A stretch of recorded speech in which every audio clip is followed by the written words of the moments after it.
최상병 수사 외압 의혹 관련 소식입니다. 대통령실에서 경찰 전화가 올 거라고 했다. 지난주 청문회에서 나온 이 증언으로 경찰로 넘겨졌던 최상병 사건이 회수된 건 국방부가 아니라 대통령실이 주도한 것이란 정황이 드러났습니다. JTBC 취재 결과 당시 사건을 돌려준 경북경찰청 고위 관계자 역시 이 증언이 맞다고 인정했습니다. 먼저 유선희 기자 보도 보시고 이게 무슨 의미인지 더 설명해 드리겠습니다. 유재은 국방부 법무관리관은 청문회에서 임기훈 대통령실 국방비서관과 통화한 내용을 증언했습니다. 임기훈 비서관은 전화가 와서 경북한테 저한테 전화가 올 거다라는 말을 해줬습니다.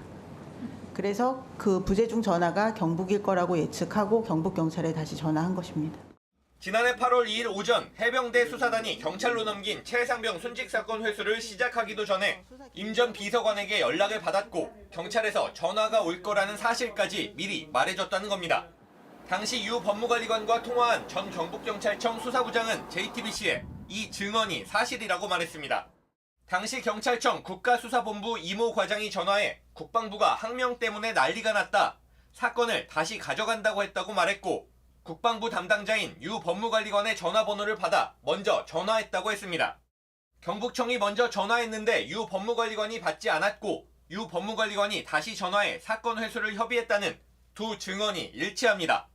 당시 경찰청 이 과장은 경북청 수사부장과 통화 전 공직기강 비서관실 행정관과 통화한 사실이 알려진 바 있습니다. 이에 따라 이종섭 당시 국방부 장관의 항명수사 지시로 국방부가 주도해 사건을 회수한 게 아니라 대통령실이 경찰로 먼저 연락해 유 법무관리관을 통해 사건 회수 논의가 시작된 정황이 더욱 뚜렷해졌습니다. JTBC는 이 과장에게 당시 대통령실과 어떤 내용으로 통화를 했는지 묻기 위해 여러 차례 연락했지만 받지 않았습니다. JTBC 유선입니다.